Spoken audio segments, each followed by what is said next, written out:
नमस्कार। प्रभा साक्षी news network और आप सभी का स्वागत है।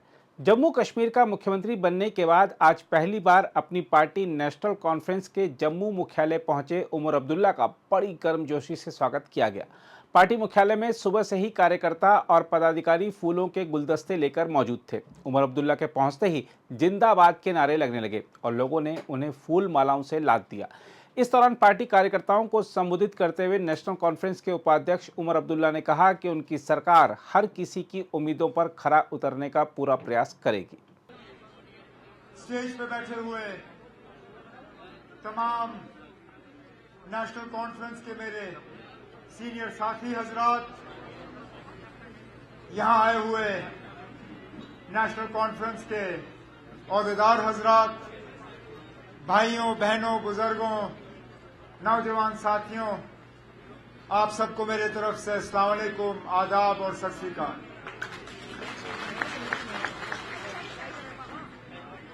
आज शेर कश्मीर भवन में नेशनल कॉन्फ्रेंस की इस फौज को यहां जमा हुए देख के दिल खुश हो जाता है, क्योंकि इस जमात को कमजोर करने की नहीं, मिटाने की एक मुकम्मल कोशिश की गई थी पिछले 8-10 साल के दौरान। कौन सा ऐसा हरबा है जो हमारे खिलाफ इस्तेमाल नहीं किया गया?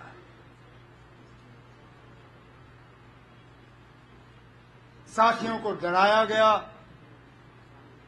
धमकाया गया, कुछों को लालच दी गई, कुछों को और झांसे दिए गए। अक्सर बेशतर नेशनल कॉन्फ्रेंस के जो सतून हैं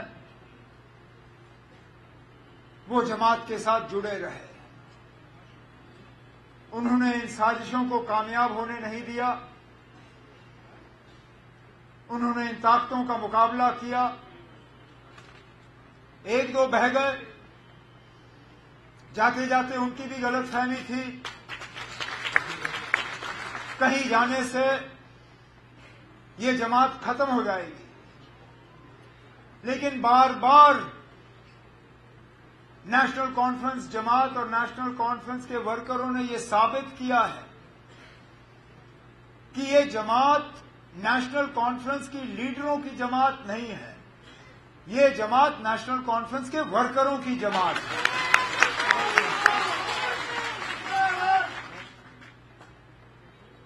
हमें ताकत नेशनल कॉन्फ्रेंस की ऊपर की सतह की क़यादत से नहीं मिलता। हमें ताकत मिलता है पहले अल्लाह ताला से, भगवान से, वाहिगुरु से। उसके बाद ताकत मिलता है जम्मू कश्मीर की आवाम से और नेशनल कॉन्फ्रेंस की वर्कर से। ये इस बात का नतीजा है कि हमारा काडर मजबूत है, कि इस जमात ने तमाम तूफानों का जो है सामना किया है।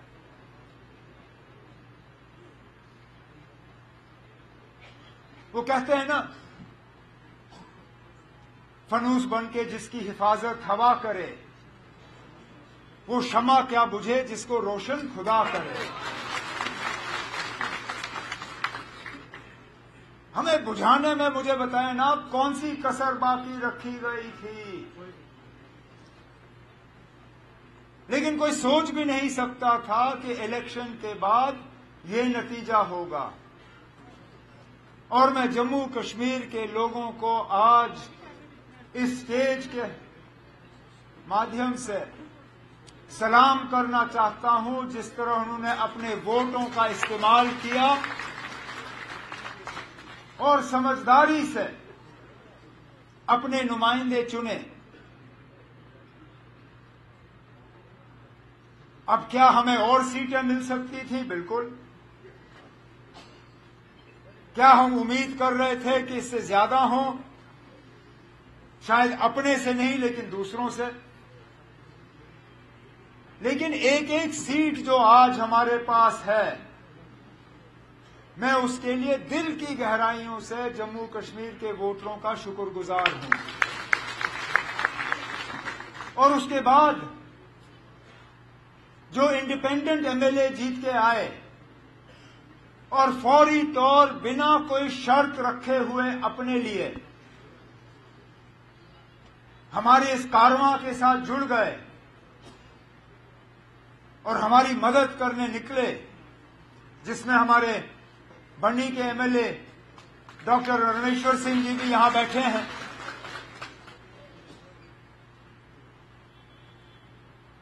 इलेक्शन के बाद जब इनसे मुलाकात हुई, जब बाकियों से मुलाकात हुई, इनमें से एक ने भी अपने लिए नहीं मांगा। जब बात की तो जम्मू कश्मीर के आवाम के हवाले से बात की, अपने असेंबली सेगमेंट के हवाले से बात की, अपने डिस्ट्रिक्ट के हवाले से बात की और कहा कि लोगों के जो मुतालबे हैं, मुश्किलात हैं, उनका अब हल होना चाहिए। हम बेसब्री से इस दिन का इंतजार करते रहे। 2018 में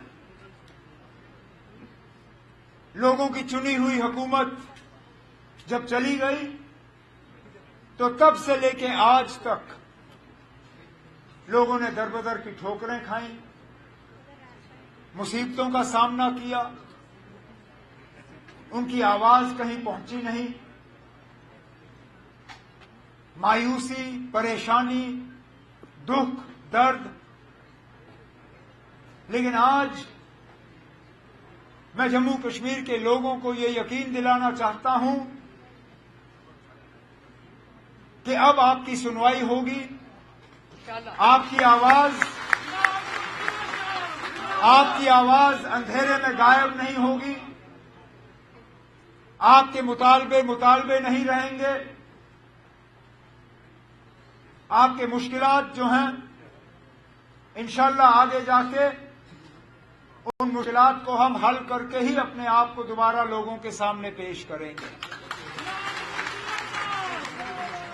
इलेक्शन के नतीजे निकले ही नहीं थे कि हमारे कुछ मेहरबान ये शोषा डालना शुरू कर गए थे कि आप जम्मू का कुछ नहीं होगा,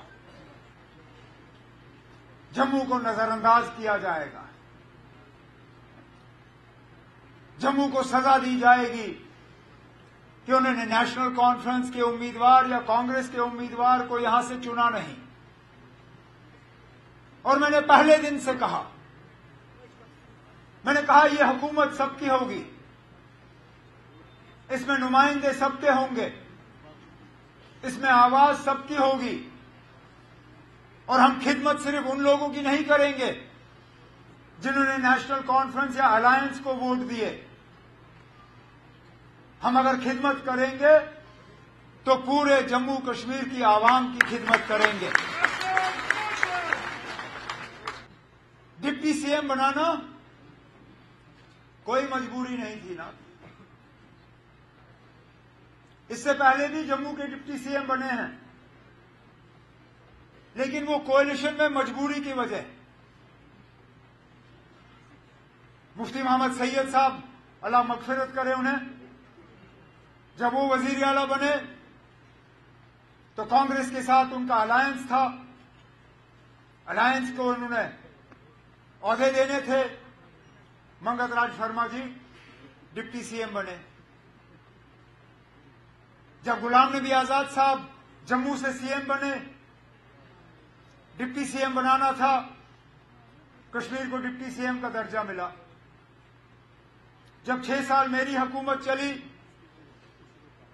वजीर आला के तौर पे मैंने जम्मू कश्मीर की खिदमत की। अलायंस की मजबूरी थी कि ताराचंद जी को हम डिप्टी सीएम बनाएं।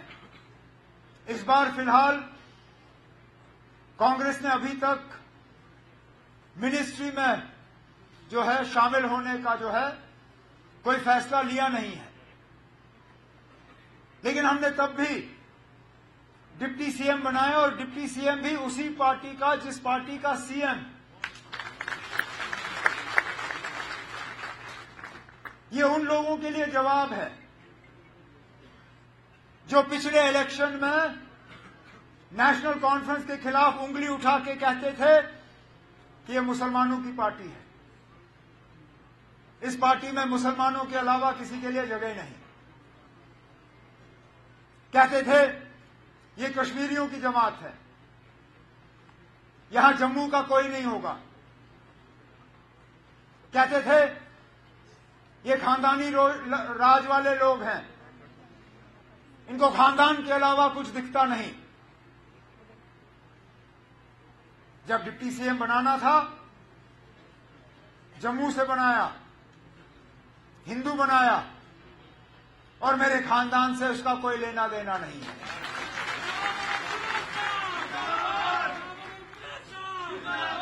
अब क्या कहोगे? अब क्या कहोगे? क्योंकि सवाल तो हम आपसे भी बहुत कर सकते हैं, लेकिन आज मैं इस मौके का उस चीज के लिए इस्तेमाल नहीं करना चाहूंगा, क्योंकि लोगों ने जवाब दे दिया। जिस तरह डिलिमिटेशन कराई गई थी ताकि एक पार्टी को उसका फायदा हो, जिस तरह रिजर्वेशन में तब्दीली लाई गई ताकि एक पार्टी उसका फायदा ले, जिस तरह हुकूमत ने अपने मशीनरी का इस्तेमाल किया ताकि एक पार्टी को फायदा हो, उसका नतीजा आपके सामने है।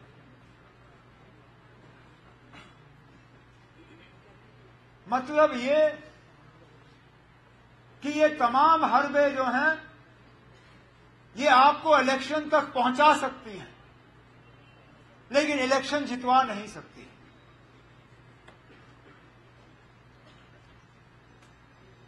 लेकिन आसान काम मुझे लगता है हमने कर दिया है यहां तक पहुंच के। अब हमारे लिए मुश्किल काम शुरू हो जाता है, क्योंकि हमने लोगों की उम्मीदों के बराबर उतर आना है।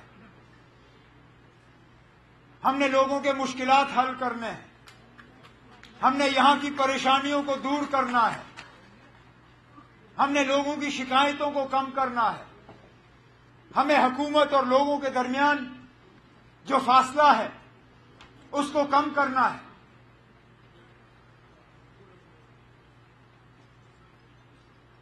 अब सगोत्रा साहब ने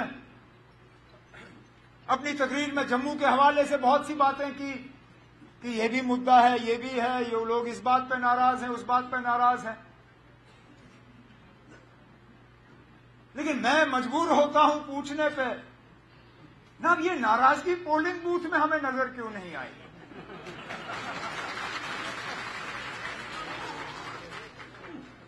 कश्मीर के लोग भी नाराज थे, लेकिन अपनी नाराजगी का इजहार वोट के जरिए किया।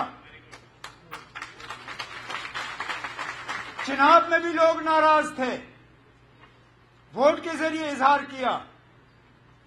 रजौरी पुंछ में भी नाराज थे। डिलिमिटेशन, रिजर्वेशन, सब चीजों को एक तरफ रख के वोट के जरिए अपनी नाराजगी को वहां पे दर्ज किया। कहने के लिए तो हम सुनते हैं कि जम्मू वाले भी नाराज हैं।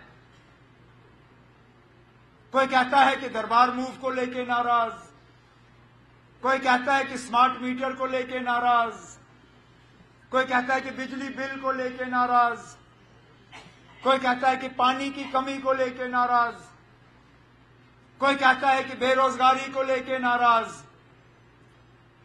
लेकिन ये नाराजगी जो है पोलिंग बूथ, वोटिंग बूथ में हमें नजर नहीं आया। अब क्या वजह है ये भी हमें समझना होगा। या तो नाराजगी है नहीं, और अगर नाराजगी है नहीं तो फिर बड़ी अच्छी बात है, फिर कुछ खास करने की जरूरत नहीं, सारा कुछ ठीक है।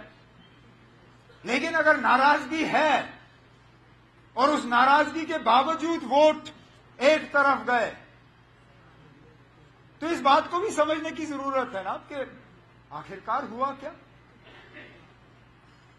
लेकिन इतना मैं जरूर जानता हूं कि जैसे मैंने पहले कहा, वोट पैटर्न पे जो है हुकूमत चलाई नहीं जाएगी। इलेक्शन हो गए, लोगों ने अपना फैसला जो है सुना लिया, हुकूमत बनी है।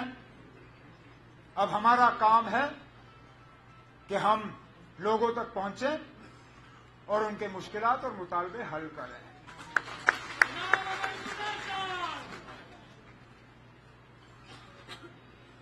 हमारे पार्टी के वर्करों की भी बहुत उम्मीदें हैं। 10 साल हो गए ना अब आपको सेक्रेटरीट गए हुए, 10 साल हो गए आपको किसी डीसी के दफ्तर में गए हुए। मेरी सिर्फ आपसे मोहतबाना गुजारिश है कि फर्स्ट डे फर्स्ट शो मत करना ना। 5 साल हैं हमारे पास,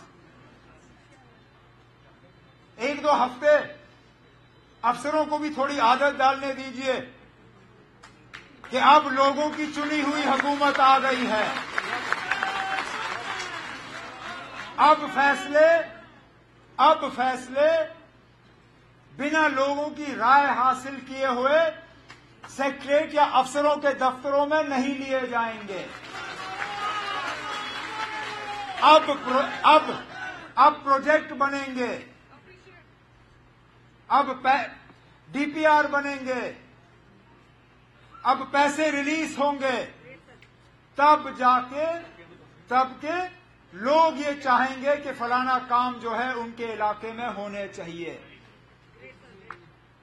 मैंने पहले ही सेक्रेटरीट में अफसरों से कहा हुआ है कि खासकर जो पंचायतों के प्रोजेक्ट बने इस साल, जो ब्लॉक के बने, जो डीडीसी के बने, जिनमें लोगों के नुमाइंदों की राय नहीं ली गई, चाहे वो डिस्ट्रिक्ट के लेवल पे हमारे चेयरपर्सन शमशाद शान क्यों ना हो, पूजा ठाकुर जी क्यों ना हो, बाकी क्यों ना हो,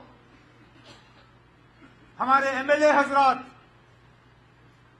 चाहे डॉक्टर रमेश्वर सिंह जी हों, सजाद शाहीन साहब हों, राजू साहब हों, जावेद साहब हों, बाकी हैं। अब मैं इनसे गुजारिश करूंगा कि मेहरबानी करके उन सब कामों को आप रिव्यू करके देख लीजिए कि क्या वाकई ये लोगों के मतलब के काम हैं, तब जाके ये उठने चाहिए और तब जाके इन पे अमल होना चाहिए।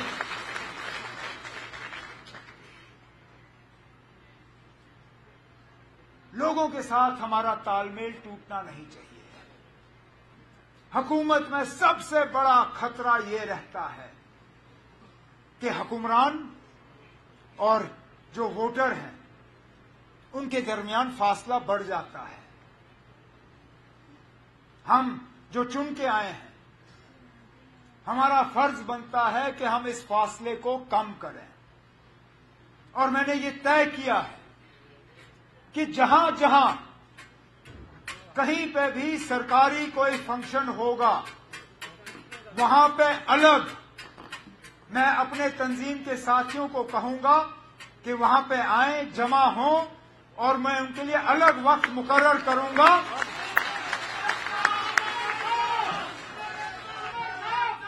उनके लिए अलग वक्त मुकर्रर करूंगा ताकि अपने साथियों के साथ बैठ के मुझे वहां पे जमीन की जो असलियत है उसका पता चले, और इससे फिर अफसरों को भी एहसास होगा कि यहां कम्युनिकेशन जो है वो सिर्फ अफसरों के जरिए नहीं बल्कि यहां जमीन से जुड़े हुए जो लोग हैं उनके जरिए हो रहा है।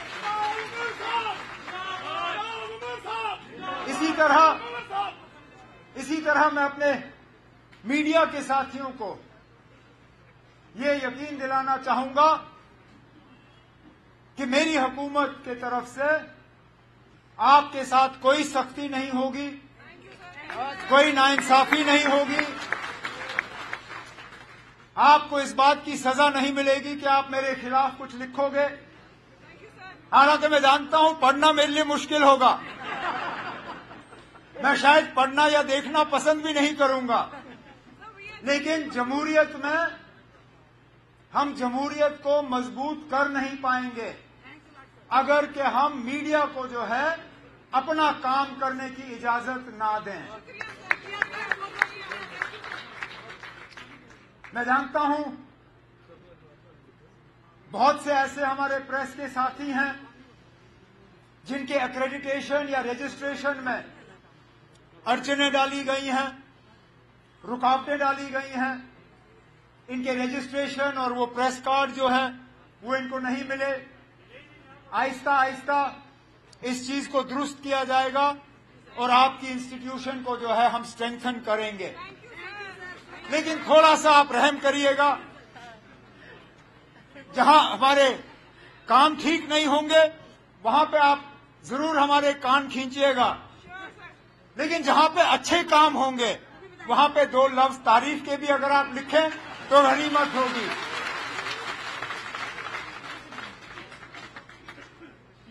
इस साल हमने सियासत के अलावा कुछ नहीं किया, थक गए आप। इलेक्शन लड़ के परेशान हो गए।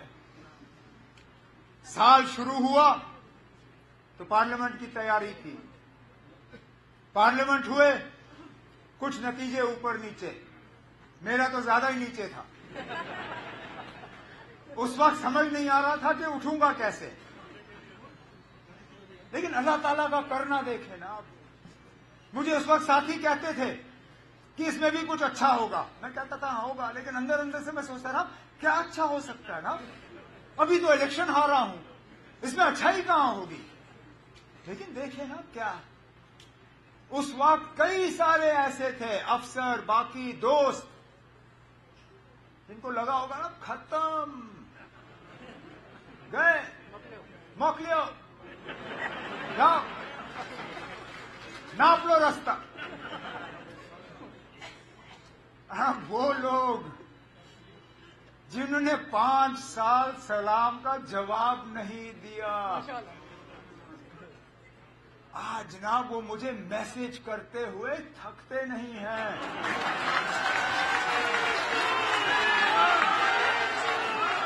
मैं कहता हूं ना, कुदरत भी क्या चीज है। 5 साल एक मैसेज भी नहीं कि ना आप ठीक हो, जिंदा हो, हम क्या कुछ आपके लिए कर सकते हैं या नहीं। अब मैं सुबह उठता हूं तो गुड मॉर्निंग सर, 1 बजे फोन देखता हूं तो सर लंच के लिए क्या खाया, 8 बजे फोन देखता हूं सर डिनर में क्या था, आपके लिए कुछ भेजूं तो नहीं, और 10 बजे रात को गुड नाइट सर, प्लीज अच्छे से सो जाइए।